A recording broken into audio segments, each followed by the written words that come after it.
আসসালামু আলাইকুম। আয়ারল্যান্ডকে ইনিংস এবং ৪৭ রানের ব্যবধানে হারিয়ে ২ ম্যাচ টেস্ট সিরিজে ১-০ ব্যবধানে এগিয়ে গেল বাংলাদেশ। যেখানে ৪র্থ দিনে আয়ারল্যান্ড কিন্তু ২৫৪ রানে অল আউট হয়ে যায়।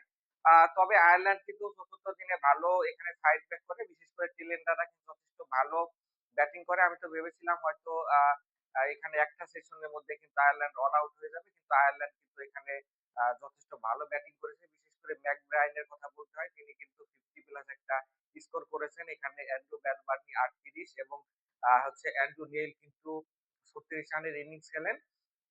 বাংলাদেশে দিনের ১ম ব্রেক থ্রুটা এনে দেন এখানে তাইজুল ইসলাম। এখানে হচ্ছে মার্ফেজকে মাত্র ১৬ রানে ফিরিয়ে দেন। এর পরবর্তী সময় কিন্তু আমরা দেখেছি যে ম্যাকব্রায়ান এবং হচ্ছে ক্যাপ্টেন অ্যান্ড্রু বেলবার্নির মধ্যে দারুণ একটা পার্টনারশিপ তৈরি হয়। 50 প্লাস একটা পার্টনারশিপ তৈরি হয়। যে পার্টনারশিপটা ব্রেক করেন এখানে হাসান মুরাদ। অভিষেকে কিন্তু তিনি দারুণ বল করেছেন আমি বলব। এখানে বালবার্নিকে ৩৮ রানের ব্যবধানে ফিরিয়ে দেন। এলবিডব্লিউ শিকার হয়ে তিনি প্যাভিলিয়নে ফিরে যান। পরবর্তীতে ম্যাকব্রায়ানের উইকেটটা তুলে নেন নাহিদ রানা। নাহিদ রানা কিন্তু এই ম্যাচে ২ টা উইকেট তুলে নেন। ম্যাকব্রায়ান 52 করে আউট হয়ে যান। অ্যান্ড্রু নেলের উইকেটটাও তুলে নেন। এখানে হচ্ছে আমাদের অভিষিক্ত হাসান মুরাদ। পরবর্তীতে কিন্তু শেষ উইকেটটা তুলে নেন এখানে ম্যাকার্থি, যিনি ২৫ রান করে আউট হয়ে যান। তাইজুল ইসলাম। আ হাসান মুরাদ এই ইনিংসে ৪ টা উইকেট নেন। তাইজুল ইসলাম ৩ উইকেট এবং পাশাপাশি নাহিদ রানাও কিন্তু ১ টা উইকেট দখল করে।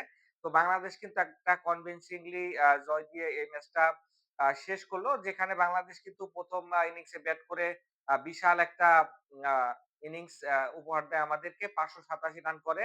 এখানে মাহমুদুল হাসান জয় কিন্তু হচ্ছে আ ১৮১ রান করে a player of the ১৭১ run করে প্লেয়ার অফ দ্যা ম্যাচ নির্বাচিত হন। পাশাপাশি সাদমানও কিন্তু সেঞ্চুরি মিস করলেও ৮০ এর একটা স্কোর করে। মবিনুল ইসলামও কিন্তু ৮০ প্লাস স্কোর করে। শান্ত কিন্তু তার টেস্ট ক্রিকেটের ৮ম সেঞ্চুরিটা তুলে নেন এবং এই বছর কিন্তু যথেষ্ট ভালো ফর্মে শান্ত রয়েছেন। লিটন কুমার দাসও কিন্তু 50 তুলে নেন। মোট ৬ জন ব্যাটসম্যানের মধ্যে ৫ টা ব্যাটসম্যান কিন্তু 50 প্লাস স্কোর করে। এটা বাংলাদেশ ক্রিকেট টেস্ট ক্রিকেট হিস্ট্রিতে ১ম বার আমরা দেখলাম। যদিও কিছুটা আক্ষেপ রয়ে যাচ্ছে, মুশফিকুর রহিম কিন্তু রান পাননি। মাত্র ২৩ রান করে তিনি আউট হয়ে যান। তার জন্য হচ্ছে বড় একটা অ্যাচিভমেন্ট হতে যাচ্ছে নেক্সট আমরা মিরপুরে যে টেস্টটি খেলবো। বাংলাদেশের ১ম প্লেয়ার হিসেবে তিনি কিন্তু ১০০ তম ম্যাচ খেলার আ মাইলফলক অর্জন করবেন, যেটা মুশফিক তো বটেই, বাংলাদেশ টেস্ট ক্রিকেট হিস্ট্রির জন্য বিশাল একটা পাওয়া হতে যাচ্ছে। আ ২য় টেস্টে কিন্তু মিরপুরে অনুষ্ঠিত হবে আর ২-৩ দিন পরই। যেখানে আমি আশা করব যে সিলেটের মতো একটা পিচে খেলা হবে। কারণ সিলেটে কিন্তু যথেষ্ট টুরু উইকেটে খেলা হয়েছে। যেখানে কিন্তু ব্যাটসম্যানদের জন্য ভালো কিছু ছিল। পাশাপাশি বোলাররাও কিন্তু এখানে স্পিন বোলাররা টান পেয়েছে।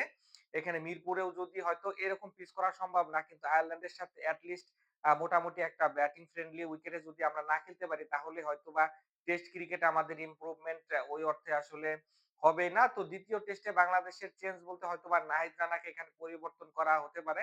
কারণ নাহিদ রানা উইকেট পেলেও যথেষ্ট এক্সপেনসিভ ছিল। এখানে ইবাদত হোসেনকে ইনক্লুড করা যেতে পারে।